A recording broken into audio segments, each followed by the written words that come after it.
नमस्कार दोस्तों, मैं राजपाल आप सभी का आपके अपने YouTube चैनल चरण एजुकेशन क्लासेस पर स्वागत करता हूं। दोस्तों, आज अपने फिर लेकर आ गए हैं BSTC और PTT एग्ज़ाम 2024 के लिए राजस्थान जीके के नए पैटर्न पर 20 बड़े ही महत्वपूर्ण प्रश्न। दोस्तों, ये क्लास बड़ी ही महत्वपूर्ण होने वाली है, तो सभी साथी क्लास के अंत तक बने रहें और सभी के सभी प्रश्न जरूर कवर करें।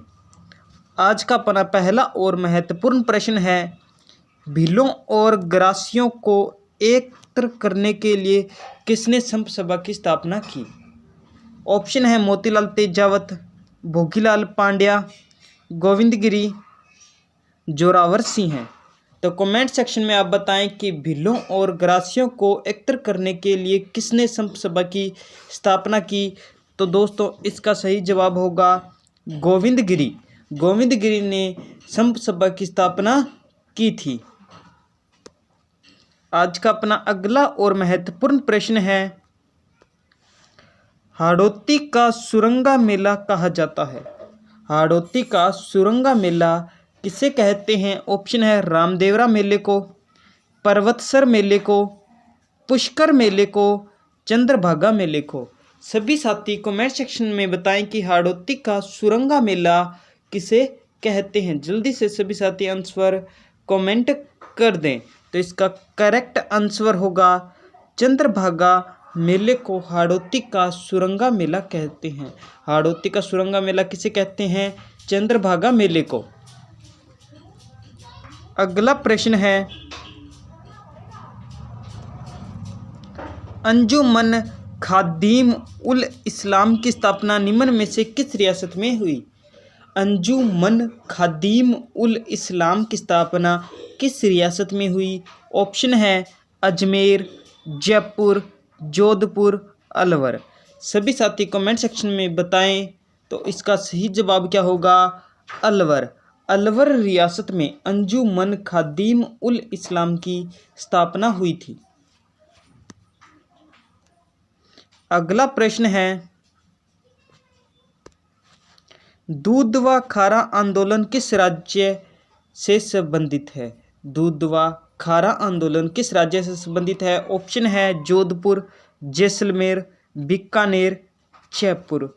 सभी साथी कमेंट सेक्शन में बताएं इसका सही जवाब।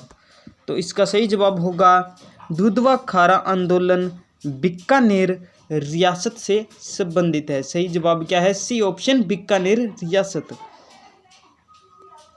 आज का अपना अगला प्रश्न है दोस्तों, नाडोल में किस राजपूत वंश का शासन था? ऑप्शन है चौहान, परमार, गुर्जर प्रतिहार, गोहिल वंश। सभी साथी कमेंट सेक्शन में बताएं कि नाडोल में किस राजपूत वंश का शासन था। तो इसका करेक्ट आंसर क्या होगा? ए ऑप्शन, चौहान वंश का, चौहान राजपूत वंश का शासन था नाडोल में। अगला प्रश्न है, कुंभलगढ़ दुर्ग के प्रमुख शिल्पी कौन थे? ऑप्शन है केशव दत्त, मंडन, चितवन, हेमचंद्र। सभी साथी कमेंट सेक्शन में बताएं कि कुंभलगढ़ दुर्ग के प्रमुख शिल्पी कौन थे। तो इसका करेक्ट आंसर होगा बी ऑप्शन, मंडन। कुंभलगढ़ दुर्ग के प्रमुख शिल्पी थे। कौन थे? मंडन।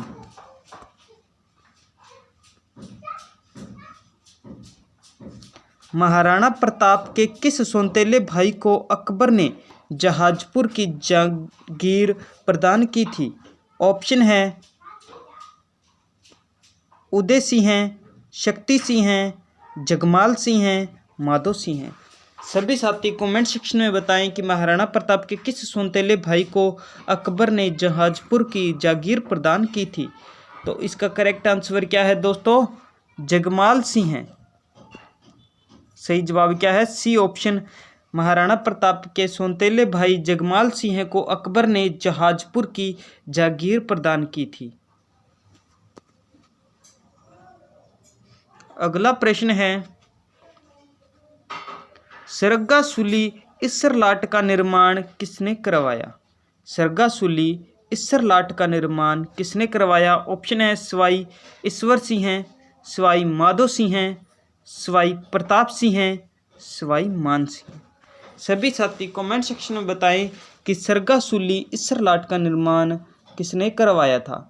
तो दोस्तों इसका सही जवाब है सवाई ईश्वर सिंह ने सरगासूली या फिर इसरलाट का निर्माण करवाया था।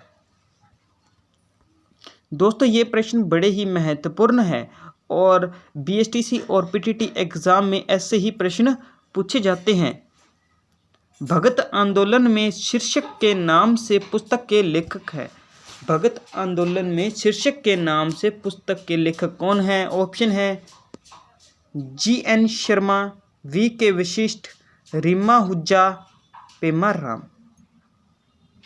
तो दोस्तों जल्दी से इसका आंसर कमेंट सेक्शन में बताएं। तो भगत आंदोलन में शीर्षक के नाम से पुस्तक के लेखक VK वशिष्ठ हैं। कौन है? VK वशिष्ठ।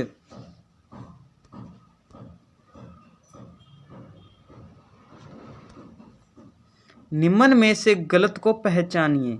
ऑप्शन है बिजोलिया किसान आंदोलन विजय सिंह पथिक, बेगू किसान आंदोलन राम नारायण चौधरी, मीणा आंदोलन मोतीलाल तेजावत, भगत आंदोलन गुरु गोविंद गिरी। तो दोस्तों इसमें गलत ऑप्शन है मीणा आंदोलन मोतीलाल तेजावत। बिजोलिया किसान आंदोलन विजय सिंह पथिक ने ही चलाया था, बेगू किसान आंदोलन राम नारायण चौधरी ने और भगत आंदोलन गुरु गोविंद गिरी ने।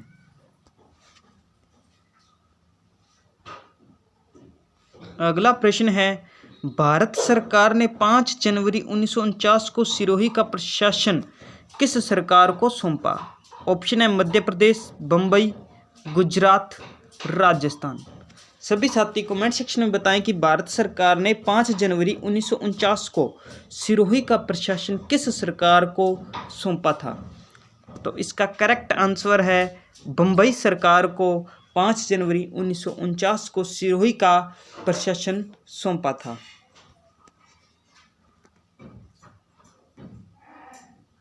अगला प्रश्न है राणा सांगा ने किस युद्ध में बाबर को पराजित किया? राणा सांगा ने किस युद्ध में बाबर को पराजित किया? ऑप्शन है खंतौली का युद्ध, बयाना का युद्ध, बांडी का युद्ध, खानवा का युद्ध। सभी साथी कमेंट सेक्शन में बताएं कि राणा सांगा ने किस युद्ध में बाबर को पराजित किया। तो इसका सही जवाब है राणा सांगा ने बाबर को बयाना के युद्ध में पराजित किया था। किस युद्ध में? बयाना के युद्ध में राणा सांगा की विजय हुई थी और बाबर की हार हुई थी। अगला प्रश्न है साथियों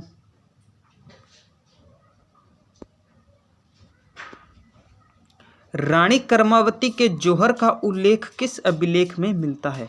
ऑप्शन है गटियाला अभिलेख, पुरताम्रपत्र अभिलेख, ग्वालियर अभिलेख, सामोली अभिलेख।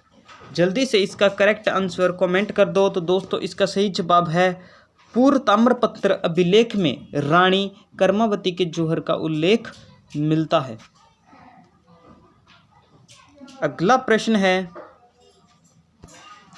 खानवा के युद्ध में राणा सांगा के प्राण बचाने का कार्य किसने किया?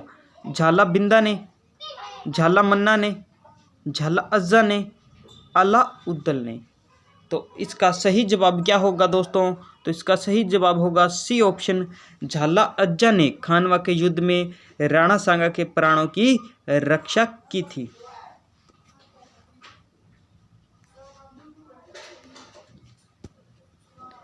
कजली तीज कहाँ की प्रसिद्ध है? ऑप्शन है जयपुर, बूंदी, कोटा, सिरोही। तो दोस्तों कजली तीज कहाँ की प्रसिद्ध है? जल्दी से सभी साथी कमेंट सेक्शन में बता दो। तो इसका सही जवाब होगा बी ऑप्शन, कजली तीज बूंदी की प्रसिद्ध है। अगला प्रश्न है आखा तीज के दिन किसकी स्थापना हुई थी? ऑप्शन है बीकानेर, उदयपुर, नागौर, उपयुक्त सभी। तो दोस्तों आखा तीज के दिन किसकी स्थापना हुई थी? कमेंट सेक्शन में बताएं। तो दोस्तों इसका सही जवाब होगा उपयुक्त सभी।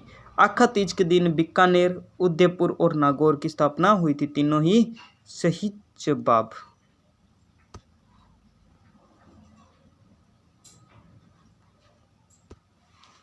बासद्रा की पहाड़ी पर स्थित अभयारण्य है। केला देवी अभयारण्य, सज्जनगढ़ अभयारण्य, सरिस्का अभयारण्य, सीता माता अभयारण्य। बसंतरा की पहाड़ी पर सज्जनगढ़ अभयारण्य है। कौन सा है? सज्जनगढ़ अभयारण्य बसंतरा की पहाड़ी पर स्थित है। अगला प्रश्न है, प्रोजेक्ट टाइगर किस वर्ष आरंभ किया गया? 1973, 1972, 1981, 1978। सभी साथी कमेंट सेक्शन में बताएं कि प्रोजेक्ट टाइगर किस वर्ष आरंभ किया गया था। तो दोस्तों इसका सही जवाब क्या होगा? 1973 में। कब? 1973 में प्रोजेक्ट टाइगर शुरू किया गया था। अगला प्रश्न है, शिवी जनपद के सिक्के कहाँ से बड़ी संख्या में प्राप्त हुए हैं? ऑप्शन है नागर, भीनमाल, रेड, नगरी। सभी साथी कमेंट सेक्शन में बताएं कि शिवी जनपद के सिक्के कहाँ से बड़ी संख्या में प्राप्त हुए हैं। तो दोस्तों इसका सही जवाब क्या होगा? इसका सही जवाब होगा डी ऑप्शन, नगरी से शिवी जनपद के सिक्कों की बड़ी मात्रा में प्राप्ति हुई है। अगला प्रश्न है, रणकपुर मंदिर के मुख्य द्वार की छत पर किसकी प्रतिमा उत्कीर्ण है? ऑप्शन है नृत्य करती पुतलिकाओं की, ऋषभदेव जी की, माता मरु देवी की, आदिनाथ जी की, नेमिनाथ जी की। तो दोस्तों इसका सही जवाब क्या होगा? जल्दी से कमेंट सेक्शन में बताएं। तो इसका सही जवाब क्या होगा? रणकपुर के मंदिर के मुख्य द्वार की छत पर दोस्तों ऋषभदेव जी की, माता मरु देवी की प्रतिमा उत्कीर्ण है। करेक्ट आंसर भी ऑप्शन। ये थे दोस्तों आज के अपने 20 बड़े ही महत्वपूर्ण प्रश्न। यदि आपको ये क्लास अच्छी लगी है तो वीडियो को लाइक कर दो, शेयर कर दो और चैनल को सब्सक्राइब जरूर कर लो। आपको इस चैनल पर ऐसे ही बड़े महत्वपूर्ण प्रश्न मिलते रहेंगे। तो मिलते हैं कल नए प्रश्नों के साथ। जय हिंद साथियों, वंदे मातरम, जय श्री राम।